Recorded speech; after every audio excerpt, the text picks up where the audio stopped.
பட்டுக்கோட்டை அருகே உள்ள வட்டாத்திக்கோட்டை நெய்வ விடுதி கிராமத்தை சேர்ந்தவர் தான் பெருமாள். இவருடைய மகள் தான் ஐஸ்வர்யா, வயது 19. பக்கத்து கிராமமான பூவலூரை சேர்ந்தவர் தான் பாஸ்கர். இவருடைய மகன் தான் நவீன், வயது 19. மாற்று சமூகத்தை சேர்ந்த ஐஸ்வர்யாவும் பட்டியலினத்தை சேர்ந்த நவீனும் பள்ளி காலத்தில் இருந்தே காதலித்து வந்துள்ளனர். இந்நிலையில்தான் படிப்பை முடித்த இருவரும் திருப்பூரில் வேலை செய்து வந்துள்ளனர். 2 வாரங்களுக்கு முன்பு நண்பர்களின் முன்னிலையில் நவீனுக்கும் ஐஸ்வர்யாவுக்கும் திருமணம் நடந்துள்ளது. இது தொடர்பான வீடியோ ஒன்றும் வாட்ஸ்அப் குரூப்பில் பரவியதாக சொல்லப்படுகிறது. இந்நிலையில்தான் பல்லடம் காவல் நிலையத்தில் இது தொடர்பான விசாரணையும் மேற்கொண்டுள்ளனர். அப்போது ஐஸ்வர்யாவின் உறவினர்கள் போலீஸ் தரப்பில் பேசி ஐஸ்வர்யாவை மட்டும் சொந்த ஊருக்கு அழைத்து சென்று விட்டனர். இதனைத் தொடர்ந்து ஐஸ்வர்யாவை அவரின் உறவினர்கள் அடித்து துன்புறுத்திய வீடியோ ஒன்றும் வாட்ஸ்அப்பில் பரவியதாக சொல்லப்படுகிறது. இந்நிலையில்தான் மர்மமான முறையில் உயிரிழந்த ஐஸ்வர்யாவின் உடலை உறவினர்கள் போலீசாருக்கு தகவல் கொடுக்காமல் எரித்தும் உள்ளனர்.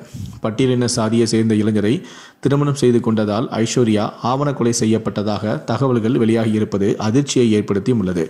இந்த சம்பவத்தால் பூவலூர் முழுவதும் போலீசாரும் குவிக்கப்பட்டுள்ளனர். இது குறித்து சிலரிடம் கேட்டபோது நவீனும் ஐஸ்வர்யாவும் பள்ளி காலத்தில் இருந்தே காதலித்து வந்துள்ளனர். இது தொடர்பாக ஐஸ்வர்யாவின் பெற்றோர் மற்றும் உறவினர்கள் அந்த சமயத்தில் நவீன் பெற்றோருடன் உன் மகன் என் மகளுடன் பழகக்கூடாது, மீறினால் என்ன நடக்கும் என்றே தெரியாது என பிரச்சனையும் செய்தனர். அதன் பிறகும் யாருக்கும் தெரியாமல் இருவரும் காதல் தொடர்ந்துள்ளது. படிப்பு முடிந்த பிறகு இருவரும் திருப்பூரில் வெவ்வேறு கம்பெனியில் வேலை செய்து வந்துள்ளனர்.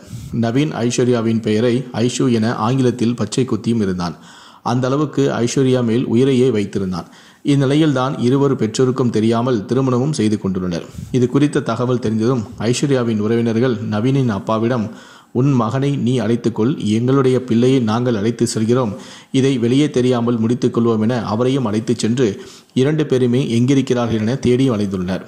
இதையடுத்து பல்லடம் காவல் நிலைய போலீசார் நவீன் ஐஸ்வர்யா இருக்கும் இடத்தை கண்டுபிடித்ததுடன் ஐஸ்வர்யாவை மட்டும் காவல் நிலையத்துக்கு அழைத்துச் சென்றுள்ளனர். அப்போது நடந்த பேச்சுவார்த்தையில் ஐஸ்வர்யாவை அவரது உறவினர்கள் அழைத்தும் சென்றுள்ளனர். நவீனும் தனியாக ஊருக்கு வந்து விட்டான். அடுத்த நாளே ஐஸ்வர்யா மர்மமான முறையில் இறந்து விட்டார். அவரின் உடலை உறவினர்கள் எரித்தும் விட்டனர். ஐஸ்வர்யாவின் உறவினர்கள் அவரை அடித்து சித்திரவதை செய்த வீடியோ ஒன்றும் வெளியானதாக தெரிகிறது. பட்டியலின சமூகத்தை சேர்ந்த இளைஞரை திருமணம் செய்து கொண்டதற்காக ஐஸ்வர்யாவை அவரது உறவினர்கள் சிலர் சேர்ந்து ஆவண கொலையும் செய்துள்ளனர். இது தொடர்பாக போலீசார் வழக்கு பதிவு செய்து விசாரணை மேற்கொண்டு வருகிறார்கள் என்று அவர் கூறினார்.